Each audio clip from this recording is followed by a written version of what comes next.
Ustaz, saya tahun depan mau menikah.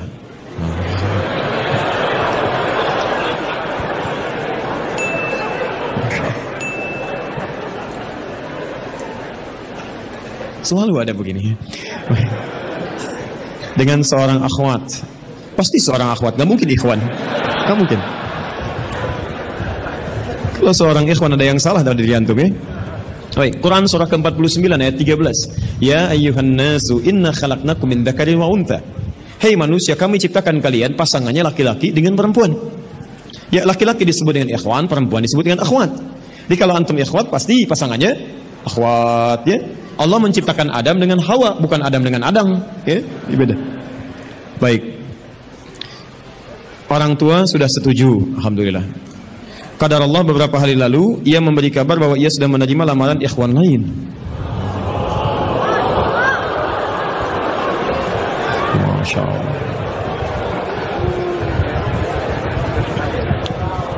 Baik, nasib. Padahal anak sudah sabar menunggu dia selama 4 tahun. Masya Allah. Baik, luar biasa.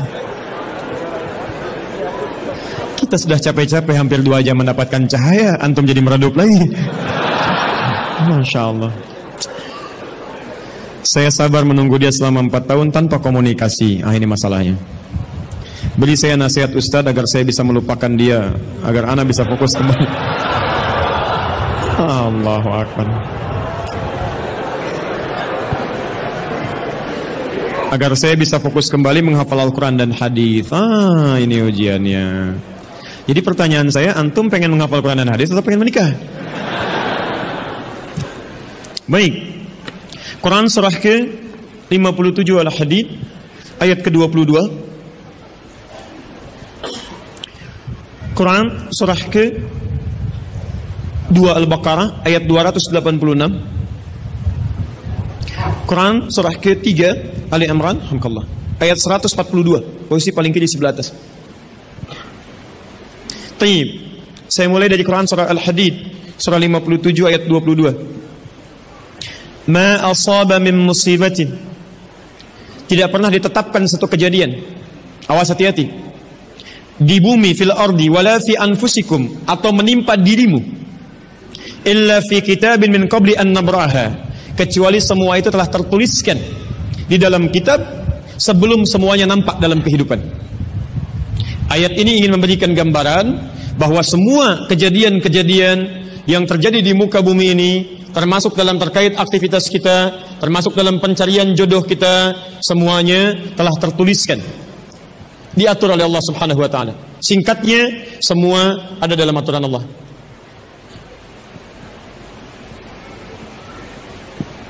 Fokus. Lihat, Allah telah mengatur si fulan hidup sekian, meninggal sekian, rizkinya sekian, jodohnya akan mendapatkan sekian. Sebagian tidak bisa diikhtiarkan seperti ajal nggak ada ikhtiarnya.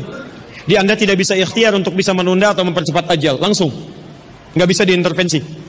Sebagian ada yang harus diikhtiarkan, hukumnya sudah ada, cuman kita tidak tahu bagaimana dengan takdir yang telah Allah tetapkan. Maka untuk mendapatinya, maka ikhtiar kita untuk meraihnya. Maka ada sesuatu yang ditempuhnya dengan cara ikhtiar. Taib. Di antaranya ini jodoh. Masya Allah. Allah telah tetapkan jodoh kita, diatur oleh Allah. Ini yang terbaik untuk kehidupan kamu. Tapi Allah merahasiakan kepada kita siapa jodoh yang dimaksudkan. Maka kita berikhtiar, yang dengan ikhtiar itu ada pahala didapatkan. Saya ulang, ada pahala didapatkan, ada kenikmatan dalam mencarinya.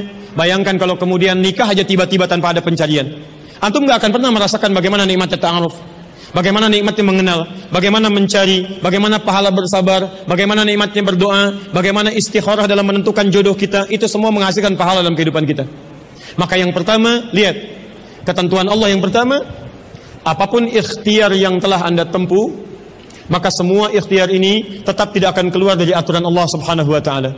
Jadi kalau antum tadi sudah menunggu selama 4 tahun tanpa komunikasi, Masya Allah, sudah siap melamar, tiba-tiba Masya Allah dibalap oleh orang lain, kalah. Fokus. Maka bagaimana cara memahaminya? Perhatikan. Ikhtiar yang Allah tetapkan dalam aturan yang dibuat tadi, boleh jadi tidak harus selalu menyampaikan kita pada tujuan yang kita inginkan. Karena aturan Allah itu ketika ditetapkan akan bersanding dengan maslahat bagi kehidupan kita yang menjalaninya. Ingat ini ya, ingat. Aturan Allah ketika menetapkan, fulan rezeki kamu sekian, fulan fisik kamu begini, fulan jodoh kamu si fulanah. Ketika Anda menempuhnya dengan ikhtiar, tidak harus kemudian Anda meraihnya sesuai dengan keinginan Anda. Contoh, maaf, Anda ingin misalnya sekolahnya ke ITB, Anda ikhtiar, juara satu. Begitu tes di ITB tidak lulus, lulusnya ke IAIN, misal. Harap-harap ke ITB, masuknya ke IAIN. Harap-harap ke ITB, masuknya ke UNPAD. Ketika Allah kemudian menakdirkan Anda, misal, keinginan Anda ke UNPAD, keinginan Anda ke ITB, tapi kemudian tiba-tiba beloknya ke UNPAD. Bagaimana memahaminya? Perhatikan. Kadang jalan kehidupan yang telah Allah tetapkan bukan harus menentukan hasil sesuai dengan yang Anda inginkan, tapi Allah menetapkan sesuai dengan apa yang Anda butuhkan. Anda ingin ke ITB, tapi apa yang Anda dapatkan di ITB bukan maslahat buat kebutuhan Anda. Maka dibelokkan oleh Allah ke UNPAD supaya Anda mendapatkan apa yang Anda butuhkan dalam kehidupan Anda. Karena Allah mengabulkan apa yang Anda butuhkan, bukan apa yang Anda inginkan. Saya ulang, Allah mengabulkan hanya apa yang Anda butuhkan, bukan apa yang Anda inginkan. Ada 3 jenis cara pengabulannya. 1. Jika kebutuhan Anda sesuai dengan maslahat kehidupan Anda meminta. Maka jika keinginan Anda dalam permintaan sesuai dengan kebutuhan Anda, maka segera dikabulkan. 2. Ada yang ketika Anda memohon, Anda belum sanggup untuk mendapatinya. Nanti ketika Anda mulai sanggup, disitulah kemudian Allah berikan. Antum punya anak 5 tahun. Antum kaya, punya banyak uang, kemudian anak itu minta dibelikan motor. Dibelikan nggak? Uangnya ada, motornya siap dibeli. Anak baru 5 tahun, minta dibelikan motor, dibelikan nggak? Kenapa? Karena dia belum sanggup menggunakannya. Tapi Anda sampaikan, nah, Papa punya uang, Papa siapkan ya. Nanti ketika sanggup baru saya berikan. Demikian ketika Anda meminta kepada Allah Subhanahu wa taala dan memohon. Maaf, Anda mohon, belum dikabulkan juga. Boleh jadi bukan Allah belum mengabulkan, tapi Anda belum siap untuk menerimanya. Contoh, Nabi Muhammad SAW berdoa kepada Allah supaya kiblat dipindahkan dari Masjid Al-Aqsa ke Masjidil Haram. Kapan berdoanya? Sejak di Mekah. Kapan dikabulkan? Saat ke Madinah. Kurang lebih 3 tahun baru dikabulkan.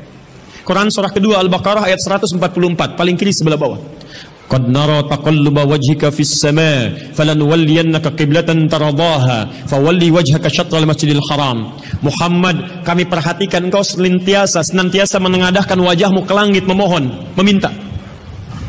Lihat, maka mulai hari ini kami kabulkan doamu. Mulai palingkan kiblatnya dari Masjidil Aqsa ke arah Al-Masjidil Haram. Berapa lama Nabi berdoa? 3 tahun. Nabi Muhammad SAW berdoa 3 tahun baru dikabulkan oleh Allah. Kenapa baru dikabulkan? Karena pengalihan kiblat baru sesuai dengan kebutuhan umat Islam pada saat itu setelah 3 tahun. Nabi Ayub alaihissalam. Antum kenal Nabi Ayub? Kenal di mana? Kadang-kadang kenal Nabi Ayub. Luar biasa. Tadi malam di Dumai ada yang kenal Korun. Bulan lalu di Lampung ada yang kenal Fir'aun. Masya Allah. Di Pekanbaru kenal Nabi Ayub. Luar biasa. Itu siapa sebetulnya? Nabi Ayub itu diuji dengan penyakit luar biasa. Maaf, tadinya kaya, punya istri yang sangat cantik, anaknya 12. Hari yang bersamaan, hari pertama, maaf, diuji dengan harta semua habis. 1 hari. Hari kedua, anak semua meninggal. Hari ketiga, diuji dengan penyakit. Yang penyakitnya tidak akan pernah dialami orang setelahnya. Tidak juga dialami orang sebelumnya. Berapa diuji? 20 tahun. Beliau diuji 20 tahun. Apakah mengeluh? Tidak. Kata istrinya, kalau bahasa kita, Papa kan Nabi. Angkat tangan Papa, mohon kepada Allah. Mintakan sembuh aja, sembuh. Apa jawab Ayub? Berapa lama kita sehat dan senang? Kata istrinya, Masya Allah 20 tahun. Berapa lama kita diuji begini? 7 tahun. Kata Ayub, nanti saja. Kalau usia ujian sakit sama dengan ujian sehat, sama-sama 20 tahun, baru saya memohon kepada Allah Subhanahu wa ta'ala. Anda bisa bayangkan, Nabi Ayub, Nabi, Rasul, dekat dengan Allah, jaminannya surga, surga tingkat tinggi, diberikan ujian 20 tahun, beliau bersabar dan tetap ibadah. Antum, Masya Allah, mahasiswa, baru semester 5, bukan nabi, bukan rasul, surga belum jelas, amalan masih berantakan, hisab masih menegangkan, surga belum ada jaminan, baru 4 tahun.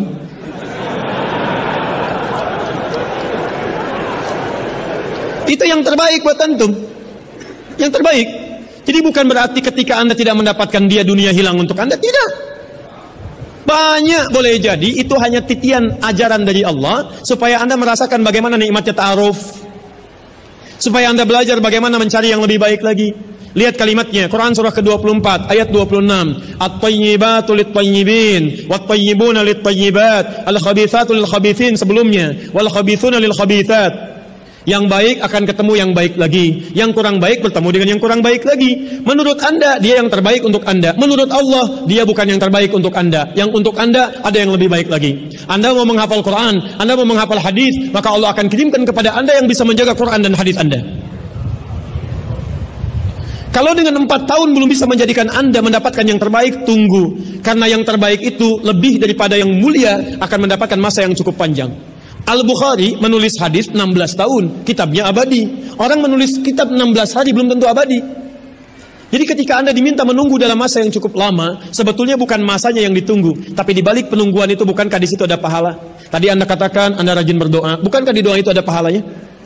Anda rajin tahajud, Anda bersabar, Anda bermohon, Anda istighfar. Jadi yang diinginkan oleh Allah dalam penantian 4 tahun itu bukan Anda menikah dengan calon Anda sekarang, tapi Anda mendapatkan pahala yang berlimpah. Dan dengan pahala itu Anda siapkan Quran Anda, hadis Anda untuk membimbing pasangan Anda berikutnya. Paham sampai sini? Baik, alhamdulillah. Jadi nggak usah kecewa ya, nggak usah kecewa. Baik, yang kedua, lihat kaidahnya supaya kita bisa sabar, ya, supaya bisa sabar.